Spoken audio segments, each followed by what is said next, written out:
My wife told my entire family I lacked ambition, was too basic and boring, and then left me for her boss who had promised her a business partnership.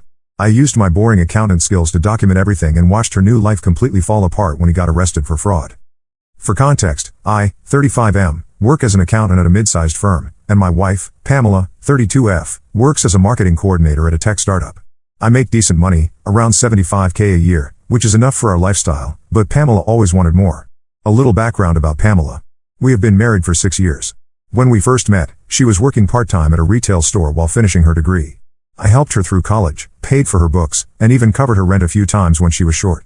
After graduation, I helped her get interviews through my professional network. She landed the marketing job about 3 years ago. The problem started about 18 months ago. Pamela began working late more often. She started buying expensive clothes and said her company had a relaxed dress code. She bought a new iPhone, designer handbags, and started getting her nails done every 2 weeks. When I asked about the expenses, she said her boss Justin, 45M, was mentoring her and that looking professional was important for her career. Justin owns the startup where she works. He drives a BMW, wears expensive suits, and Pamela talked about him constantly. She mentioned his vacation photos from Europe, his downtown condo, and how successful he was. I noticed she started comparing everything I did to what Justin would do. If I suggested a restaurant, she would mention Justin took his clients to better places. If I bought her flowers, she said Justin sent elaborate arrangements to his business partners. The breaking point came 3 weeks ago at my parents' anniversary dinner. My whole family was there, my parents, my sister Martha, 29F, my brother-in-law Ford, 31M, and their 2 kids. We were at my parents' house, and everyone was having a good time.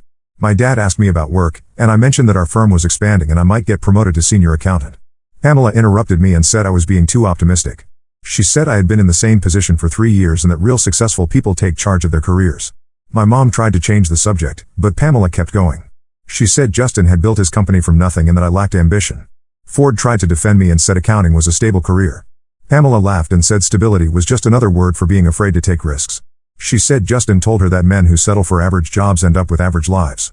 My sister looked uncomfortable, and my parents just stared at their plates. Then Pamela said something that made everyone go quiet.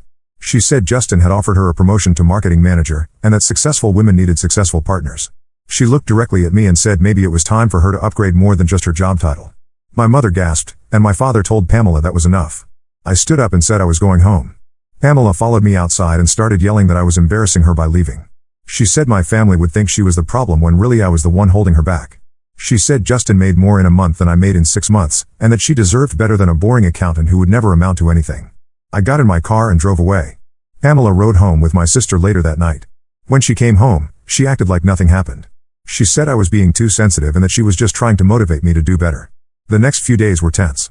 Pamela went to work early and came home late. She barely spoke to me except to ask about practical things like who was paying which bills.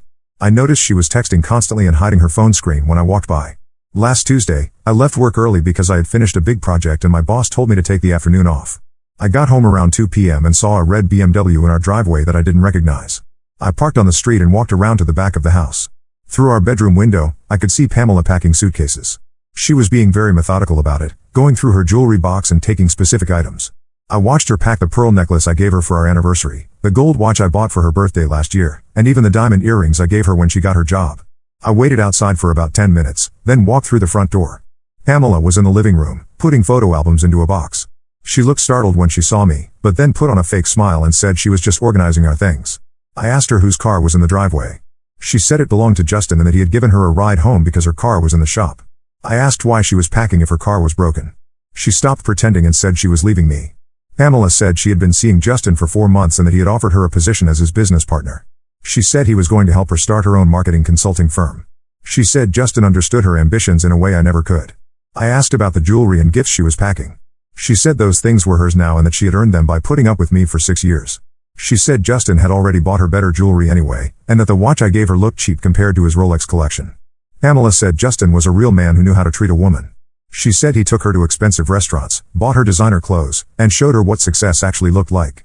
She said I was content with mediocrity and that she needed someone who matched her energy. Then she told me she had transferred most of our joint savings account to her personal account that morning.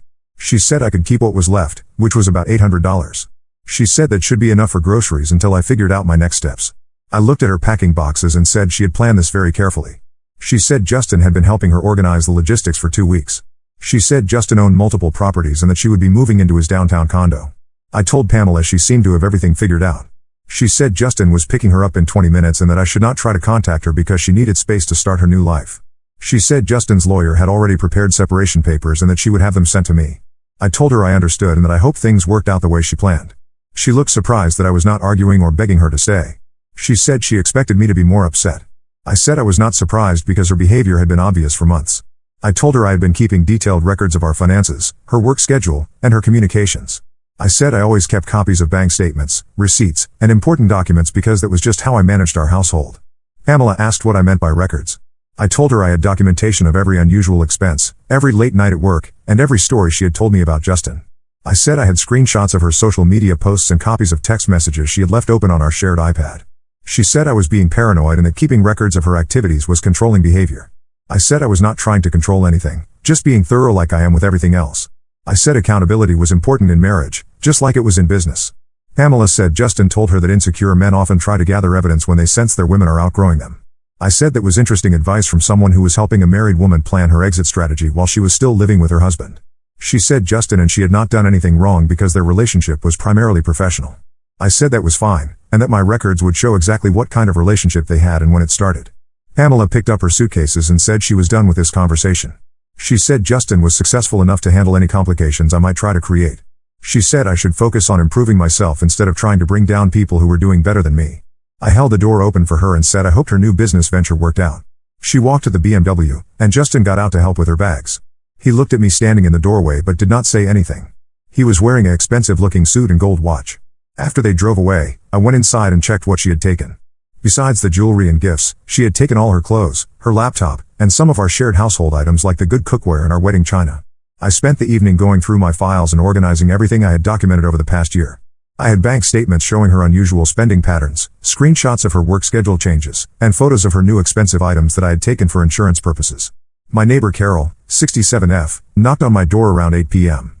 She said she had seen the BMW and Pamela leaving with suitcases. She asked if everything was okay. I told her Pamela had moved out and that we were getting separated. Carol said she had been wondering about the red car that had been parking in our driveway on weekdays when I was at work. She said she had seen it there at least 6 or 7 times over the past month. She said she had photos on her phone because she thought it might be someone casing houses in the neighborhood. I asked if I could see the photos. Carol showed me pictures of Justin's BMW parked in our driveway on different days, always during work hours. Some of the photos had timestamps showing he was there for 2 or 3 hours at a time. Carol said she would be happy to share the photos if I needed them for anything. She said she had been married for 43 years before her husband passed, and that she could recognize when marriages were having problems. I thanked Carol and went back inside. I spent the rest of the evening organizing all my documentation and creating a timeline of events. I had more evidence than I initially realized, including credit card statements showing expensive restaurant charges and hotel bills that Pamela had hidden from me. I am not sure what happens next, but I am glad I kept detailed records of everything. Pamela always said I was too careful about documentation, but now I think my thoroughness might be helpful. The money she took from our joint account was most of our emergency fund, but I have other savings that she does not know about. I have been putting money into a separate account for 3 years because I wanted to surprise her with a down payment on a house. Now I'm glad I kept that money separate. I know Pamela thinks she has upgraded to a better situation, but I have questions about how sustainable Justin's lifestyle really is. Some of the business expenses I saw on our credit card seem questionable, and I am curious about whether his company is as successful as he claims. I am not planning to do anything dramatic or confrontational. I just want to document everything properly and let the situation unfold naturally. Pamela made her choice, and now she will have to live with the consequences of her decisions. Update 1: I wanted to update everyone on what has happened since Pamela moved out. Some things have developed that I did not expect, and the situation has become more complicated. First, let me address the financial situation. Pamela emptied our joint checking account, which had about $12,000 in it.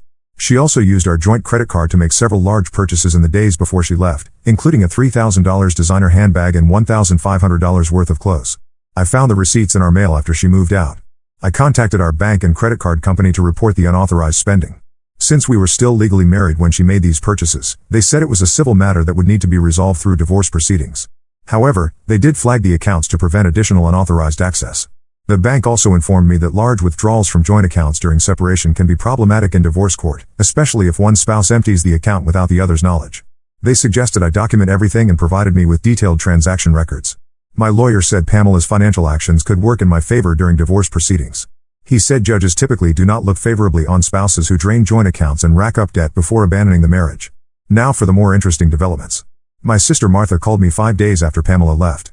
She said Pamela had been posting photos on Instagram of her new lifestyle with Justin. The photos showed expensive restaurants, designer shopping bags, and the downtown condo Pamela had moved into. Martha said the posts looked impressive, but she noticed something odd. Pamela was tagging Justin in the photos, but his Instagram account only had about 50 followers and no posts of his own. Martha said most successful business owners have more established social media presence, especially in tech. Martha also said Pamela had been calling our mother, trying to explain why she left. Pamela told my mother that I had been financially controlling and that Justin was helping her gain independence. My mother asked Pamela about the specific ways I had been controlling, and Pamela could not give clear examples. My mother told Pamela that emptying joint bank accounts seemed more controlling than anything I had ever done.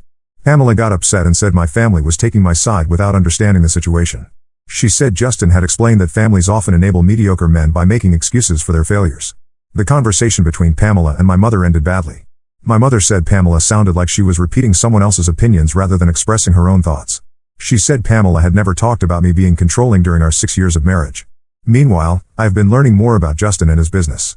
I did some research online and found that his startup has only existed for 2 years. The company website looks professional, but there are very few details about their actual clients or services. I also discovered that Justin has been through 3 business partnerships in the past 5 years. Each partnership ended with legal disputes over money and contracts. One of his former partners filed a lawsuit claiming Justin misrepresented company finances and used business funds for personal expenses. The lawsuit was settled out of court, but the public records show Justin's previous startup filed for bankruptcy 18 months ago. He started his current company immediately afterward, which explains why it is so new. I found this information through basic online searches, which makes me wonder why Pamela did not research Justin's background before making such a big decision. She always said she was good at evaluating business opportunities, but she seems to have skipped basic due diligence on her new partner. Carol, my neighbor, has continued to be helpful. She told me that Justin's BMW has been parked in our old driveway several times since Pamela moved out. She said Pamela comes by during work hours to collect mail and check on things. Carol said Pamela looks stressed during these visits. She said Pamela was always very put together before, but now she looks tired and her clothes seem less expensive than the designer outfits she was wearing a few months ago. Last week, Carol saw Pamela arguing with someone on the phone while standing in our driveway. Carol said Pamela was gesturing angrily and seemed upset about money. She said she heard Pamela say something about credit cards being declined and needing more time to figure things out. I have not had any direct contact with Pamela since she moved out. She sent me an email asking for the rest of her belongings, and I packed everything up and left it on the porch for her to collect. I made sure to document what items I returned in case there are questions later. Pamela also sent me a text asking if I would consider paying for half of her car repairs. She said her car had major engine problems and that the repair costs were higher than expected. I did not respond to the text. My lawyer advised me not to communicate with Pamela directly except through official channels. He said any financial assistance I provided could complicate divorce proceedings and might be seen as acceptance of responsibility for her debts. The divorce papers were filed 2 weeks ago. Pamela is asking for half of all marital assets, including my separate savings account that she recently discovered. She is also asking me to pay her legal fees and temporary support while she establishes her new business. My lawyer said Pamela's requests are unrealistic given that she emptied our joint account and accumulated debt before leaving. He said her actions show she was planning her departure for months while continuing to spend marital money on personal items. I have been focusing on work and maintaining my normal routine. My boss offered me the senior accountant promotion that Pamela said I would never get. The promotion comes with a $15,000 raise and better benefits. I accepted the promotion and will start the new position next month. The additional income will help cover my legal expenses and make up for the money Pamela took from our joint account. Several of my coworkers have asked about Pamela because she used to attend company events with me. I have been honest that we are getting divorced, but I have not shared details about her affair or financial behavior. I figure the truth will speak for itself without me having to explain everything. The most surprising development happened yesterday. Martha received a friend request on Facebook from Justin. Martha accepted it to see what he might post, but his Facebook page is almost empty. He has no friends, no posts, and very little personal information. Martha said it seemed like Justin was trying to research our family, possibly to gather information about me or my finances. She said his timing was suspicious because Pamela had just been asking my mother questions about my work and savings. I am starting to think Justin and Pamela's relationship might be more transactional than romantic. If Justin is having financial problems with his business, Pamela's marketing skills and social connections might be valuable to him in ways that have nothing to do with love. Pamela always said Justin was successful, but successful people usually do not need to partner with married employees or research their families on social media. The whole situation is starting to look less like a romantic upgrade and more like a desperate business arrangement. I am continuing to document everything and letting my lawyer handle the legal aspects.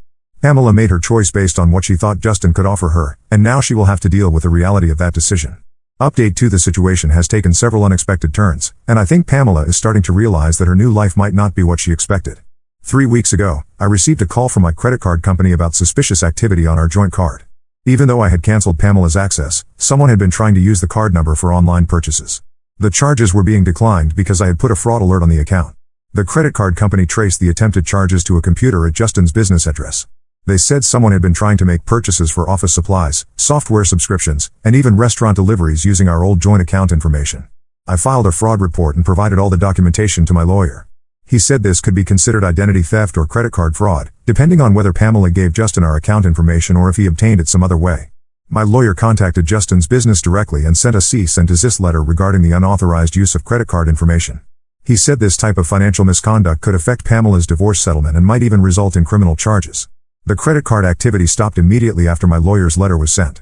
However, this incident made me realize that Justin might not be as financially stable as Pamela believed. Last week, Martha called me with more information about Justin's background. She said she had been researching his business after the Facebook friend request incident. Martha works in digital marketing, so she knows how to find information about companies and their finances. Martha discovered that Justin's current startup has never filed any tax returns or business registration documents. She said legitimate businesses are required to file these documents, and the absence of paperwork suggests the company might not actually be operating as a real business. Martha also found that Justin has been evicted from 3 different office spaces in the past 18 months for non-payment of rent. His current office address is listed as a shared workspace that charges monthly fees, not a permanent business location. Most concerning, Martha found court records showing Justin owes over $80,000 in back taxes and penalties to the IRS. The tax lien was filed 6 months ago, which means Justin's financial problems existed long before he started his relationship with Pamela. Martha said these findings suggest Justin might have been looking for someone to help support him financially rather than someone to support. She said Pamela's timing as a potential business partner probably had more to do with Justin's tax problems than with any romantic connection. I shared Martha's research with my lawyer, who said this information could be relevant to my divorce case. If Pamela knew about Justin's financial situation and still chose to drain our joint account to support him, it could affect how the court views her financial decisions. Meanwhile, Carol has been keeping me updated on Pamela's visits to our old house. She said Pamela has been coming by more frequently, usually looking upset and often talking loudly on the phone. Carol said she overheard Pamela arguing with someone about money last Tuesday. She said Pamela was saying things like needing more time and promising that things would work out soon. Carol said Pamela seemed to be trying to reassure whoever she was talking to. 2 days later, Carol saw Pamela and Justin at the house together. She said they were both going through our mailbox and looking at documents. Carol said Justin seemed agitated and kept checking his phone while Pamela sorted through papers. Carol took photos of him going through the mail because she thought it might be illegal. I checked with my lawyer, who said accessing someone else's mail without permission is a federal crime.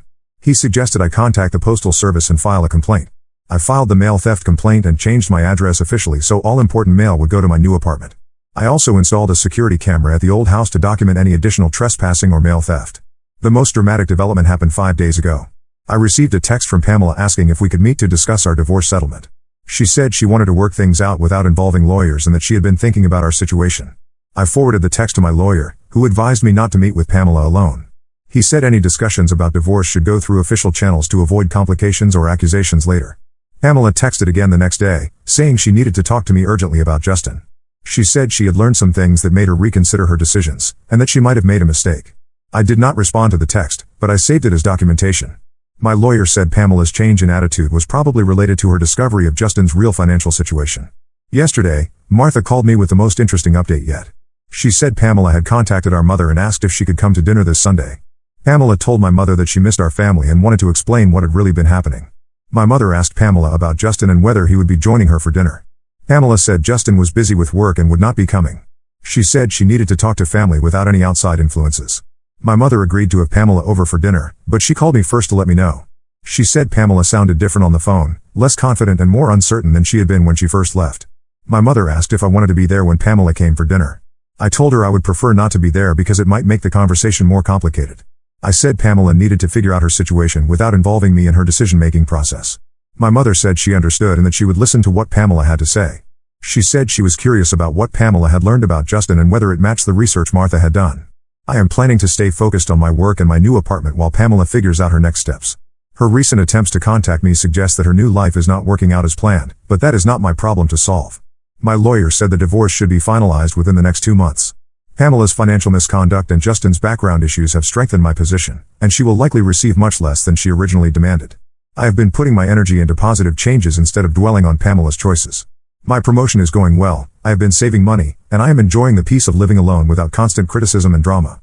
Update 3: It has been 2 months since my last update, and the situation has reached its conclusion. Pamela's new life completely fell apart, and the divorce is now finalized. The most significant development happened 6 weeks ago. Justin's business was investigated by the IRS for tax evasion and fraudulent business practices. The investigation was triggered by multiple complaints from former business partners and creditors who claimed Justin had misrepresented his company's finances. Federal agents seized Justin's office computers and financial records. They also froze his business and personal bank accounts pending the investigation. Justin was arrested and charged with tax evasion, wire fraud, and operating a fraudulent business scheme. It turned out that Justin's startup was essentially a fake company designed to attract investors and hide his personal debt. He had been taking money from investors while using business funds to pay for his personal lifestyle expenses. Pamela was not charged with any crimes because investigators determined she was also a victim of Justin's fraud. However, she lost all the money she had invested in his fake business, including the $12,000 she had taken from our joint account. The designer gifts Justin had given Pamela were purchased with stolen investor money. The BMW was leased under a false business name and was repossessed when Justin's accounts were frozen. The downtown condo was rented, not owned, and Justin had not paid rent in 3 months. Pamela found herself homeless and broke within a week of Justin's arrest. She had quit her job to work for Justin's company, so she had no income and no savings. She also owed thousands of dollars in credit card debt from trying to maintain her expensive lifestyle. My mother told me that Pamela came to the family dinner as planned, but she broke down crying and admitted that everything had been a mistake. She said Justin had convinced her that I was holding her back, but she realized he had been manipulating her to gain access to our money. Pamela told my mother that Justin had been pressuring her to get more money from me through the divorce settlement. He had been coaching her on what to demand and how to present her case to make it seem like I owed her financial support. Pamela said Justin had also been planning to use her marketing skills to promote his fake business to new investors. He had wanted her to reach out to my professional network and family friends to find people who might invest in his startup.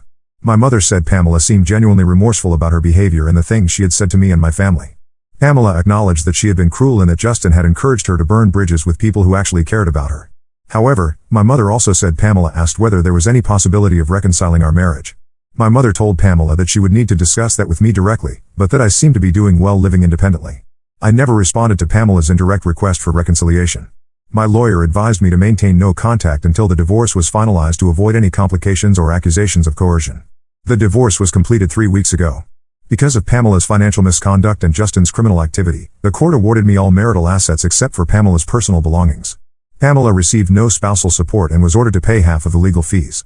The court also ordered Pamela to repay the money she had taken from our joint account, plus interest and penalties. Since she has no income or assets, this debt will likely follow her for years unless she files for bankruptcy. Pamela's attempts to claim half of my separate savings were rejected because she could not prove the money was marital property. The court determined that my separate account was individual property since it was funded before our marriage and maintained separately throughout our relationship. After the divorce was finalized, Pamela contacted Martha and asked if she could get a message to me.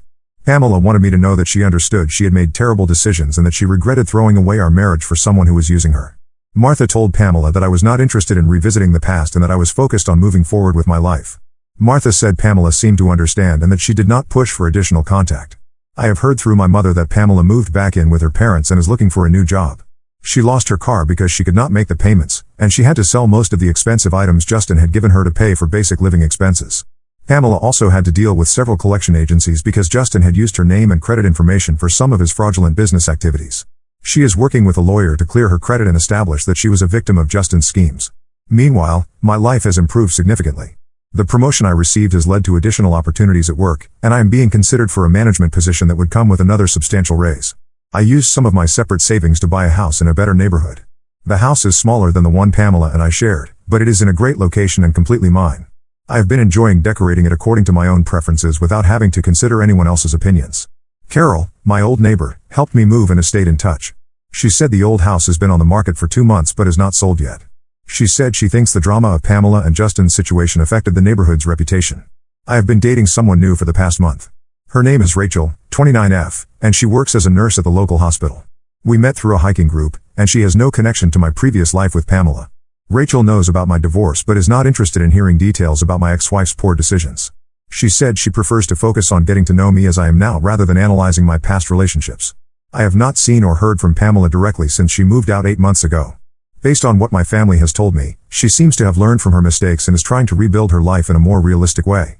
Justin was sentenced to 4 years in federal prison in order to pay restitution to his victims. He will also face additional state charges related to identity theft and credit card fraud when his federal sentence is complete. The whole experience taught me that keeping detailed records and maintaining financial independence were wise decisions. If I had not documented Pamela's behavior and kept separate savings, the situation could have been much more devastating for me. I am glad Pamela's true character was revealed before we had children or accumulated more shared assets. Her willingness to abandon our marriage for someone she barely knew showed that she was not the partner I thought she was. I have no interest in reconciling with Pamela or maintaining any kind of relationship with her. She made her choices based on greed and status seeking, and she will have to live with the consequences of those decisions. My focus now is on building a better future with people who share my values and treat relationships with respect. Pamela can figure out her own path forward without any involvement from me. Now let's move to the next story. Story 2. I was dating a single dad whose daughter had cystic fibrosis. She was always the priority, leaving my kids feeling neglected. When I spoke up, he left us. I, 32F, have been dating Lucas, 35M, for about 2 years now, and I'm starting to wonder if our relationship is sustainable given our complicated family situations. We both have kids from previous relationships. I have twin boys, Ethan and Noah, 9M, and Lucas has a daughter, Phoebe, 11F, who has cystic fibrosis. I met Lucas at a local community center where I volunteer on weekends. He was there with Phoebe for a support group meeting, and we struck up a conversation while waiting for our respective events to start. There was an instant connection between us. He was charming, funny, and seemed genuinely interested in what I had to say. We exchanged numbers and started texting regularly. At first, I was hesitant to get involved with someone who had a child with such serious health needs. My own divorce had been finalized just a year earlier, and I was still adjusting to life as a single mom. My ex-husband had left us when the twins were only 3, claiming he wasn't ready for the responsibility of fatherhood. It had been a difficult few years, balancing work, childcare, and trying to heal from the betrayal. But Lucas was different. He was attentive and caring, not just to Phoebe but to my boys as well. On our third date, he surprised me by bringing age-appropriate books for Ethan and Noah, remembering that I had mentioned their love for reading. It was a small gesture, but it meant the world to me. As we started spending more time together, I learned more about Phoebe's condition. Cystic fibrosis affects her lungs and digestive system, requiring daily medications, nebulizer treatments, and a strict dietary regimen. Lucas explained that Phoebe also needed to go to the hospital for a week every month for intensive treatment.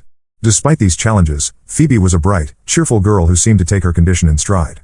For the first few months, everything seemed great. Lucas was a welcome presence in our lives, and my boys really liked him.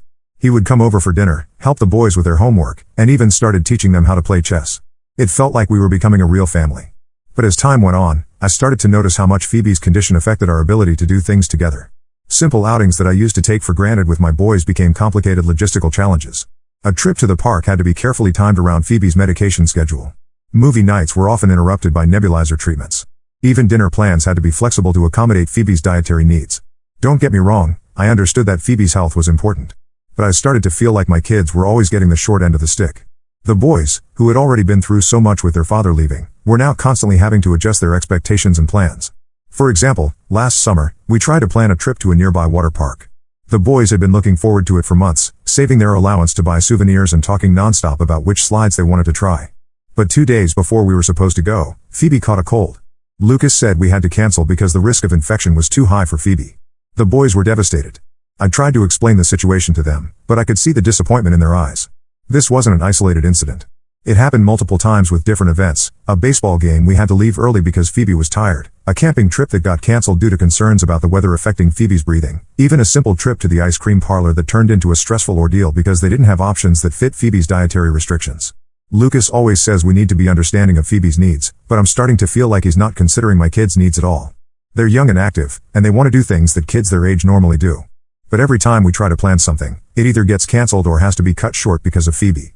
I've tried talking to Lucas about this, but he gets defensive. He says I'm being insensitive to Phoebe's condition and that I knew what I was getting into when we started dating. But did I really? I knew Phoebe had health issues, but I don't think I fully understood how it would impact every aspect of our lives. The situation came to a head last week. The boys have been begging to go to a new theme park that opened up about 2 hours away. They've been saving their allowance for months, and it's all they talk about. I told Lucas that I'm taking the boys there next weekend, with or without him and Phoebe. He got upset and said I was being selfish and exclusionary. But I feel like this might be the only way my kids get to have some normal experiences. Am I wrong for wanting to do this? I love Lucas, and I care about Phoebe, but I'm starting to wonder if this relationship is fair to my kids. How can I balance everyone's needs without anyone feeling left out or resentful? I can't help but think back to when I was first dating Lucas, how optimistic I was about our future together. Now, I'm not so sure.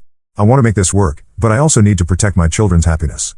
They've already lost so much with their father leaving. I don't want them to feel like they're always second best in our new family dynamic. Part of me wonders if I'm being selfish. After all, Phoebe didn't choose to have cystic fibrosis. But then I look at my boys, and I see how much they've had to give up already. They're good kids, they rarely complain and they've been so patient. But I can see the toll it's taking on them. I'm at a crossroads, and I don't know what to do. Do I continue trying to make this relationship work, knowing that my kids might have to sacrifice their childhood experiences? Or do I walk away from a man I love because our family situations are incompatible? It feels like there's no right answer, and every choice I make will hurt someone I care about. Update 1. It's been about a month since my last post, and a lot has happened. First, I want to thank everyone for their advice and perspectives. It really helped me see things more clearly and gave me the courage to address the issues head on. After my post, I decided to have a serious talk with Lucas. I invited him over after the kids were in bed and laid everything out on the table. I explained how I felt and how I thought my boys were being affected. At first, he was defensive, his face clouding over as I spoke. But as we talked more, his expression softened, and he started to open up. Lucas admitted that he's been struggling with guilt over Phoebe's condition and how it affects everyone around them. He told me about the day Phoebe was diagnosed, how terrified and helpless he felt, and how he promised himself he would do everything in his power to give her the best life possible. He said he sometimes overcompensates by being overly cautious with her, even when it might not be necessary. As he spoke, I realized how much pressure he's been under. His ex-wife left shortly after Phoebe's diagnosis, unable to cope with the stress of having a chronically ill child. Lucas has been Phoebe's primary caregiver ever since, juggling her medical needs with work and trying to give her a normal childhood. It made me see his overprotectiveness in a new light. We talked for hours that night, really opening up about our fears and frustrations. By the end, we agreed to try and find a middle ground. For the theme park trip, we came up with a plan. I would take my boys early in the morning, and Lucas would bring Phoebe later in the afternoon after her treatments. This way, my boys could enjoy the more intense rides, and we could all meet up later for dinner and the evening shows. The day of the trip came, and it started off great. The boys were so excited, bouncing in their seats the whole drive there. We arrived right as the park opened, and the boys dragged me from ride to ride, their faces lit up with joy. It was amazing to see them so carefree and happy. Around 3 p.m., Lucas texted to say they were on their way. But an hour later, he called with bad news. Phoebe had started running a fever, and they had to turn back. I could hear the disappointment in his voice, and I felt terrible for both him and Phoebe. But I also felt relieved that my boys didn't have to cut their day short. We stayed until the park closed, and the boys couldn't stop talking about how much fun they had on the way home. When we got back, I went to check on Lucas and Phoebe. Phoebe was feeling better, curled up on the couch watching a movie. Lucas thanked me for understanding and said seeing how happy the boys were in the photos I sent made him realize that we need to find more ways to balance everyone's needs. This experience seemed to be a turning point for us. We've started looking into support groups for families dealing with cystic fibrosis. We're hoping to find other families who understand what we're going through and might have advice on how to manage family activities. We've also started being more creative with our family time. Last weekend, we had a staycation day. We set up a tent in the backyard, had a picnic lunch, and spent the afternoon doing crafts and playing board games. It was simple, but everyone could participate, and we all had a great time. Lucas has also been making more of an effort to spend one-on-one time with my boys. He's started taking them to the library every other Saturday while I stay home with Phoebe. The boys love this special time with him, and it gives me a chance to bond with Phoebe too. It hasn't all been smooth sailing. We had a setback last week when we had to cancel a planned trip to the zoo because Phoebe wasn't feeling well. But instead of just canceling, we brought the zoo to us. We spent the day watching nature documentaries, making animal crafts, and even had a safari in the backyard, hiding stuffed animals for the kids to find. I feel like we've taken a step in the right direction, but I know we still have a long way to go. There are still times when I feel frustrated or when the boys express disappointment over canceled plans. But we're communicating better now, and that makes a big difference. I'm cautiously optimistic about our future, but I'm also aware that there might be more challenges ahead. Phoebe's condition isn't going to go away, and there will always be times when her needs have to come first. But I feel like Lucas and I are now on the same page about trying to meet everyone's needs as best we can. As I write this, I can hear Lucas in the other room, laughing with all 3 kids as they build an elaborate Lego structure. It's moments like these that make me believe we can make this work. It won't be easy, but I think we're all willing to put in the effort to be a family. Update 2. It's been 3 months since my last update, and I wish I had better news to share. While things seem to be improving for a while, we've hit a major roadblock that's left me questioning everything. After my last update, Lucas and I had been working hard on finding a balance. We started alternating weekends, one for family activities that Phoebe could participate in, and one for more active outings with the boys. It wasn't perfect, but it felt like we were making progress. The boys were happier, and even Phoebe seemed to be thriving with the new routine. However, about a month ago, everything changed. Phoebe caught what seemed like a simple cold at first, but it quickly developed into a severe lung infection. She had to be hospitalized for 3 weeks, and it was touch and go for a while. During this time, Lucas was understandably focused on Phoebe, but it meant that he completely withdrew from me and the boys. At first, I tried to be understanding. I sent supportive texts, offered to bring food to the hospital, and tried to keep the boys occupied so Lucas could focus on Phoebe. But as the days turned into weeks, Lucas became more and more distant. He barely responded to texts, and when he did, it was just to say he couldn't talk. It was hard on the boys. They kept asking why Lucas didn't want to see them anymore, and why they couldn't visit Phoebe in the hospital. I didn't know how to explain it without making them feel less important. I tried to keep things as normal as possible for them, but I could see the worry and confusion in their eyes. When Phoebe was finally released from the hospital, I thought things would get better. I gave Lucas a few days to settle Phoebe back at home, then reached out to see when we could all get together. But instead of the reunion I was hoping for, Lucas called me and said he needed to take a break from our relationship. He said Phoebe's hospitalization made him realize he couldn't fully commit to a relationship right now and that he needed to focus all his energy on her.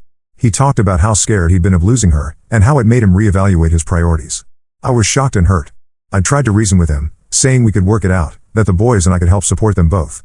But he was adamant. He said it wasn't fair to me or the boys to be in a relationship he couldn't fully participate in. Now, I'm left trying to explain to my boys why they won't be seeing Lucas or Phoebe anymore. They're confused and upset, and honestly, so am I. I understand Lucas's position to some extent. I can't imagine how terrifying it must have been to almost lose Phoebe. But I can't help feeling like we're being discarded because we're not as important as Phoebe. I'm struggling with feelings of resentment, which then make me feel guilty. I know Phoebe's health is important, but I can't help feeling like Lucas used us as a distraction when things were going well, and now that things are tough, he's cutting us out. I'm not sure where to go from here. Part of me wants to fight for the relationship, to show Lucas that we can be a source of support rather than an added stress.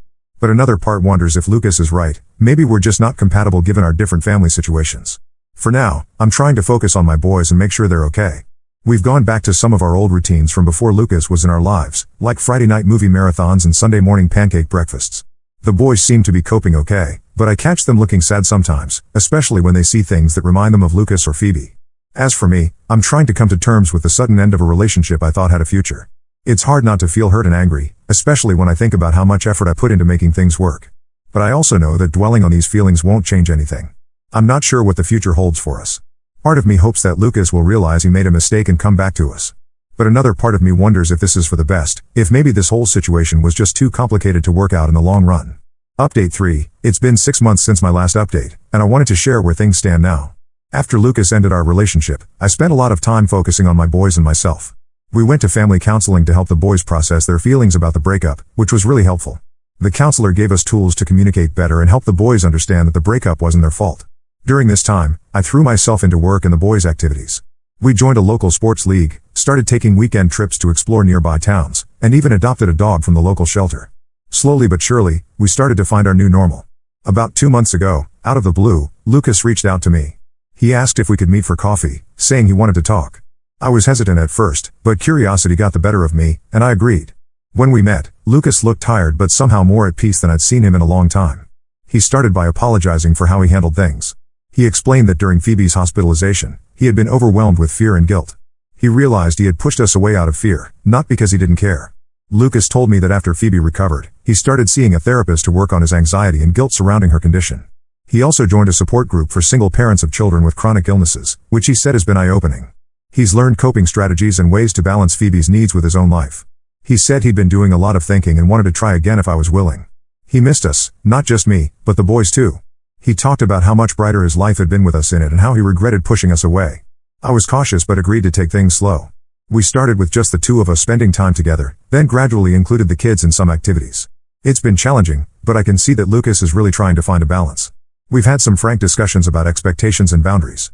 I made it clear that while I understand Phoebe's needs are important, my boys' needs matter too. Lucas has been more open to compromises, like arranging for Phoebe to stay with her mom or a trusted caregiver occasionally so he can join us for activities she can't participate in.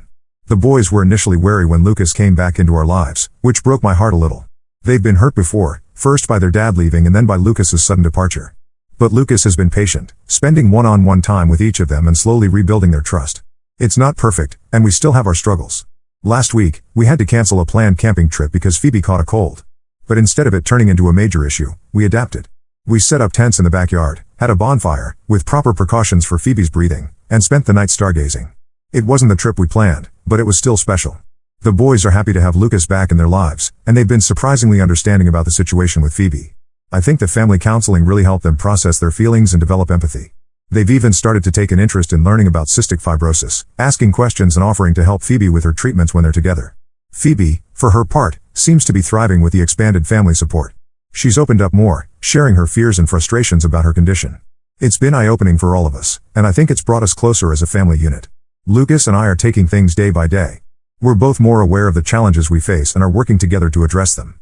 We've started having weekly family meetings where everyone, kids included, can voice their concerns and suggestions. It's helped us stay on the same page and address issues before they become major problems. We're also making an effort to create new traditions that work for our blended family. Every Sunday, we have a big family breakfast where Lucas makes his famous pancakes, including special ones that fit Phoebe's dietary needs. We've started a family book club, reading chapters together in the evenings. And we're planning a vacation that takes everyone's needs into account, a beach house rental where we can all relax together, but also have the flexibility for different activities. I'm cautiously optimistic about our future. I know there will always be challenges given our unique family dynamics, but I feel like we're better equipped to handle them now. We're taking it one day at a time and trying to create a family life that works for all of us. Looking back at where we were a year ago, I'm amazed at how far we've come. There have been tough times, heartaches, and moments where I thought it was all falling apart. But there have also been moments of joy, laughter, and love that I wouldn't trade for anything. I don't know what the future holds for us. Phoebe's condition means we'll always have to be prepared for unexpected challenges. And blending families is never easy, even without the added complication of chronic illness. But I'm hopeful. We're all committed to making this work, to supporting each other through the tough times and celebrating the good ones. As I write this, I can hear the kids laughing in the other room. They're playing a board game with Lucas, and even though I know Phoebe will need to take a break soon for her treatments, right now they're just 4 people enjoying each other's company. And maybe that's what it's all about, finding those moments of normalcy and joy amidst the challenges, and holding on to them. It's not the family I imagined for myself when I first became a mother, but it's ours. It's complicated and messy and sometimes really hard, but it's also full of love. And at the end of the day, that's what matters most.